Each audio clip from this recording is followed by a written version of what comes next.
and welcome to Conversations on Sex, Addiction, and Relationships. I'm Dan Drake. I'm joined with Tim Stein, and our special guest is Adam Nisenson today. We are joined actually live, which is a rare, unique gift. So we're so glad to have you. And today we're going to talk about your book. So welcome, Adam. Although I want to plug that we are recording live at the ITAP Symposium. Thank you. We're live at the ITAP Symposium. We're grateful for the space and for being able to do this in person. It's great to be here. Just trying to wake up. What a way to start a morning talking about masculine betrayal trauma. Let's do it. Let's jump right into the plug of the book. So tell us the title. So it's a man's guide to partner betrayal. I've been told it's the first book of its kind that's written by a guy for men, and it's a conversation I think that's not really happening, right? Talking about men being cheated on. Yeah. So big question then, how did this book come about? You want to share about that? So many ways it came about. Well, I'm a therapist, right? So what I started discovering is through the years, clients, and I only work with men in my practice, but like guys would start to share like 6 months, a year or two into therapy that they were cheated on. And I found it really interesting that it would take that long, but you guys know being therapists, sometimes it just takes a long time for someone to share or become aware. But every time it came up, I would get this little, that little truth response, that little inside. And, I had a betrayal story that was pretty devastating. That happened over 13 years ago when my ex-wife had an affair with a person she worked with. And we never reconciled. We didn't have the tools, and there just didn't seem to be much out there. I remember I was Googling and looking for resources, and it wasn't like men's support groups. It was, everything I was buying to read was always talking about, she's the one that got cheated on. And I was reading this stuff and I felt such a disconnect. Actually, that pissed me off more. Yeah, I'm curious about that because that's there.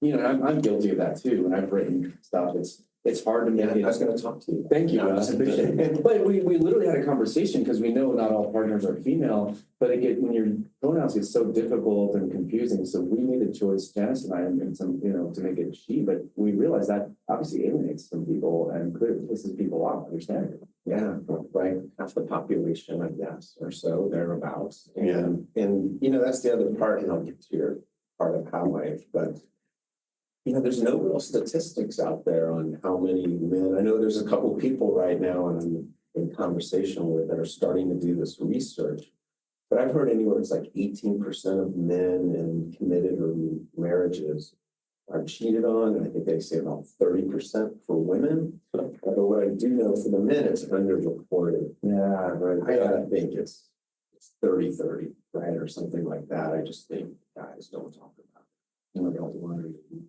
So yeah, I think there's a big population.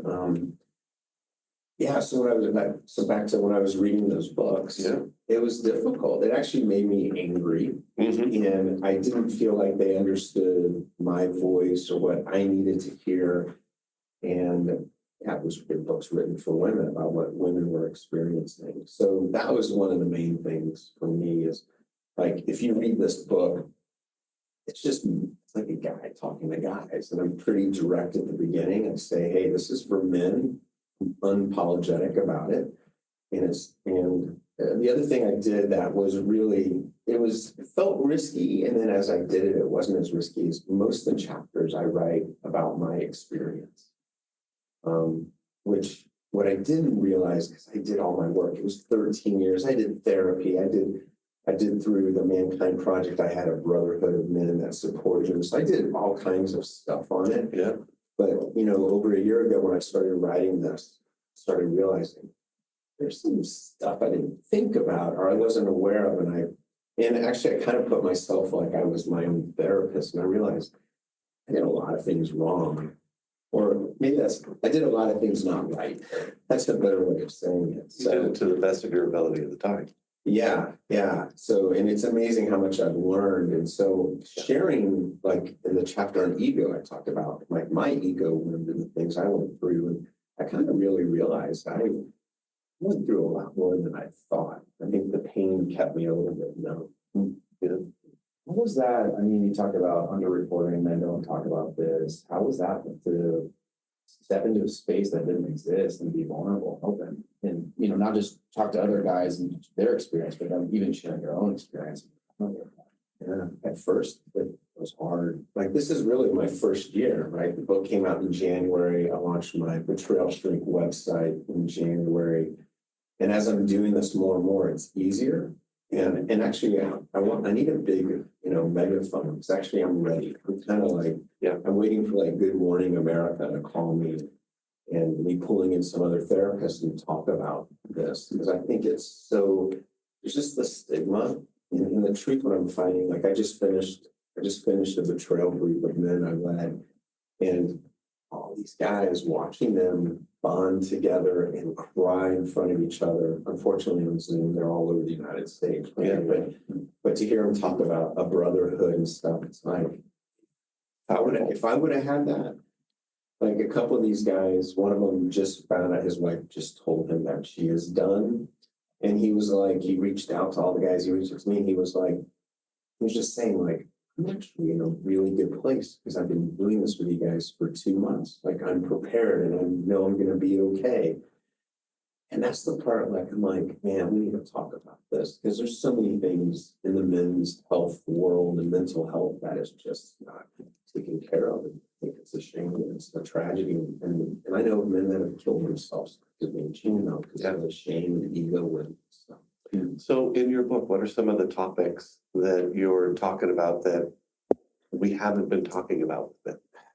That's a good one. So I have 7 stages of what I call masculine betrayal trauma. Don't ask me to tell you all of them. I'm dyslexic. I'm the worst at that. But And it's early. Yeah, and it's early. But the ego wound is a big one. Self-worth is another stage.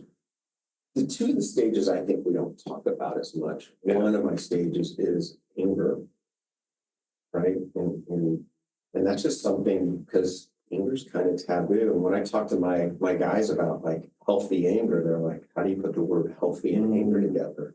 Right? Society teaches men, don't be mad, don't throw things, don't yell, don't beat your chest. We right? kind of go either explosive anger or stuff and say nothing. Yeah, and then it's internalized and comes out sideways. So anger is a big part. I think that's not in the conversation. Yeah. And then the other thing I talk a lot about, which was part of my experience looking back, I was kind of like, when I was writing this, I was laughing and shaking my head because one of my stages is like competitiveness and jealousy.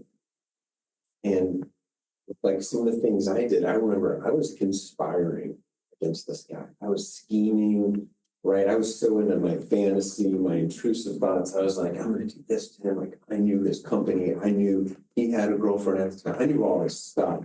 And I was I was doing research. I was actually spending time doing this, which felt great in the moment. Yeah. But what I learned, and what I learned doing this work now with men and what I've created is I was putting my energy and my focus on the wrong thing. I was giving him free rent, right, in my head, kind of idea. And it was lost. It was lost time, lost energy. I really needed to be working on like myself, and I needed to be angry at my now ex-wife and working on what was bad with this. I think that's so unique though, because, and I've experienced that when I've worked with men that have been betrayed.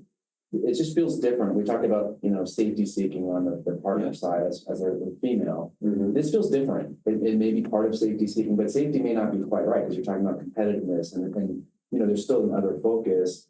But I think I feel like that is much different than what we experience on the other side, or at least there's a different. Well, like you were using competitive. I mean, it feels like a competitive version of safety seeking. If I beat this guy, if I do better than this guy, then I'm going to be safe and I'm going to be okay. And can I know you and I had a conversation about that. Let's talk about yeah, we'll talk about that later. No, you and I, when we had a talk before this, the word safety. And can we just talk about that for a minute? Do men resonate with, male betrayed partners? They resonate with that term, safety? I will use that term, but I also kind of get blank stares with that term, right? Because, and where the men go is, man, I don't need to be, I am safe. I'm a guy, right? It's kind of, so then again, another ego thing. And so then I have to shift it to more around boundaries. What do you need so you can do your work? What do you need to try to move through this? So yeah, men don't identify with safety in this. For Are sure. there other things that are just different for when, that you've addressed that are unique for male betrayed partners that you're addressing in your book that kind of don't resonate, that didn't resonate when you read the kind of. Yeah, I mean, for women? I think men heal differently. The initial, like one of the things I've noticed is that compared to women, and I don't work with women, there's some stereotyping in here, right? But there's some truths in stereotyping. But like men want to fix this immediately, right? And most of the guys I work with would say, like, I just want to pretend it didn't happen. I just want to put my head down. I want us just to keep going. We'll figure it out as we go, right? It's kind of one of the things I think how guys are wired, right? We'll just, we'll just, and guys struggle with wanting to feel.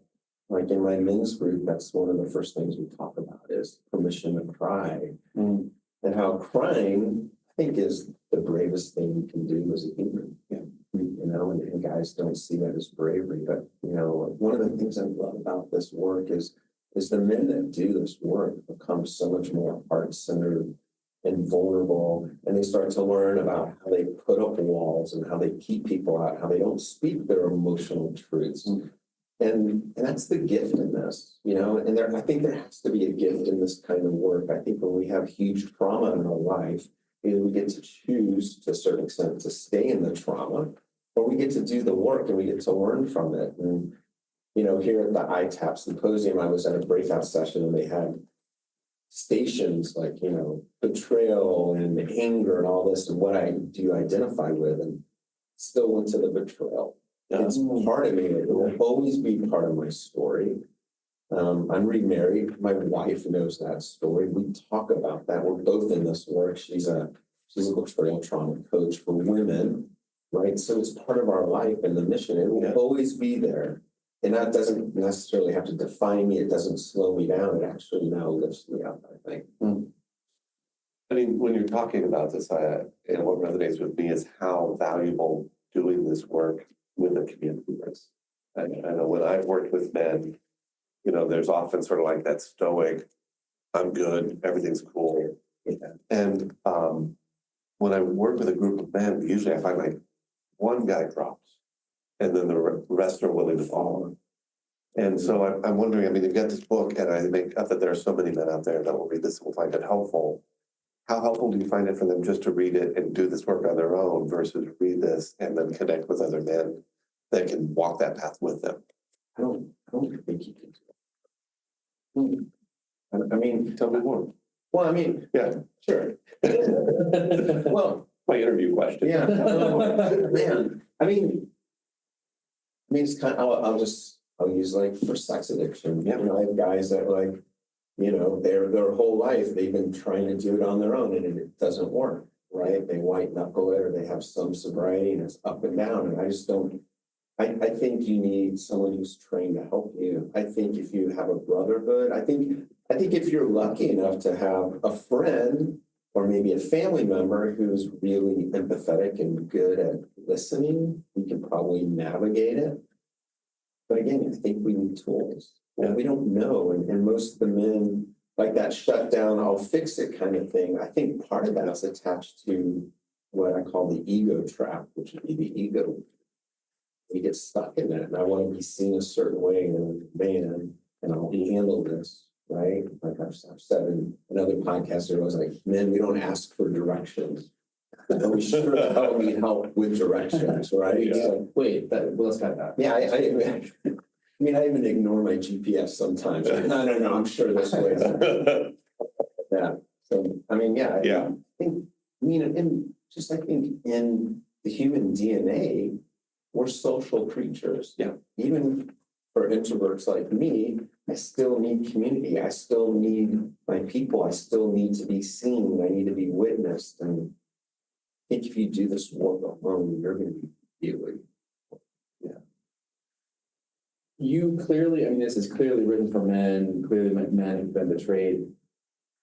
I don't know if you even thought about this part of it or hadn't initially, but I use a lot of the partner books and I have my addicts, the addicts I work with read the books. Have you gotten any feedback from the betrayer, and whether that's, the betrayer reading your book and kind of their feedback, and is that happening? Not yet? Because that's another, I think, a whole thing for not just for the men you're working with to get the healing, but if the betrayer, if you're in that situation, this can be really helpful for you to understand what your significant other, what your husband or partner's going through, right? Like that's I think that's important. I think it's super important, and actually, I'll give her a plug. I'm waiting for Carol Sheets to write "Help Him Heal." Right, that would be that book. Yeah. Right? So, and kind of talk to her about it. She wrote the foreword to my book. So that's cool. I think she's kind of cutting edge of that kind we of stuff. need it because it's just not the conversation we're having. It's sparse. It's been kind of sparsely people have talked about it, but it's never been cohesive. Yeah. No, I just like I have more books than me, but that's not like I'm having a workbook for men on trust coming out soon. We're doing a workbook. We're still in a trust week the guide. So like I have so many other things, but there's the other side of it, right? How to help a man heal through the trail would be important. Yeah, I mean, what we're talking about the two sort of unspoken minorities with the male betrayed partner, and we're starting to address more of the female sex addict. And not every woman who has an affair is an addict, but some of them are. And just swapping, like you were saying, just swapping the pronouns in books that are already written doesn't usually do it. Parts of it. Parts of it will, but is it going to resonate? Is it going to really sort of give you what you need, or is it just going to piss you off in the different parts? I think male and females process these things a little bit different. Yeah. If they do anger different, I think they have different ego wounds, different levels of shame. Yeah. And we haven't had a lot of experience with female sex addicts in our practice, but the few that have come in, it is not. It seems more common that when their behaviors are discovered, they're quicker to say, "I'm done. I'm out of here. I'm moving on." But then we see with the male addicts who tend to really hang on to that relationship. Yeah. Do you have that experience with the male betrayed partners, that their partners are more likely to say, I don't want to do this work, I'm done, I'm moving on? Yeah, it's interesting because one of the things I've been noticing, and especially in my men's group, is the women who cheat, right, tend to linger more around not making a decision. And what it does is like a lot of the guys I work with, they're just in limbo. Like they don't know if their partner is going to want to stay in the relationship marriage or not. Right. And so that's the other thing is most of these guys I work with are, I want to fix this. I want to win my partner back. And I'm like, that's not for you. Yeah, like you got to do you. Let's work on you. Right. But so a lot of. I know. I am thinking. I'm thinking because and I've experienced this on the other side too. But you have the betrayal on the one hand, which is horrible enough, but then to be in limbo after, like there's this extra. It's almost like that's another injustice. It's not fair that the man has to be, if they're trying to move forward, and then it's the betrayer who's saying, I'm just not sure. Like that's another whole level of that's horrible experience. I was told once that women cheat to leave and men cheat to stay.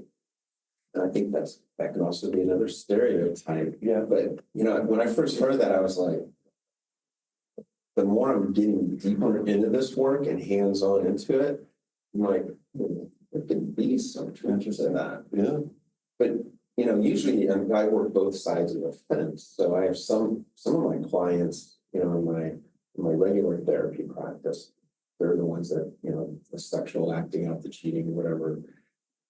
Almost all those guys are like, they fall on the sword and I'm grabbing, I'm so sorry, I love you and I don't want it, right? I'll do whatever, right?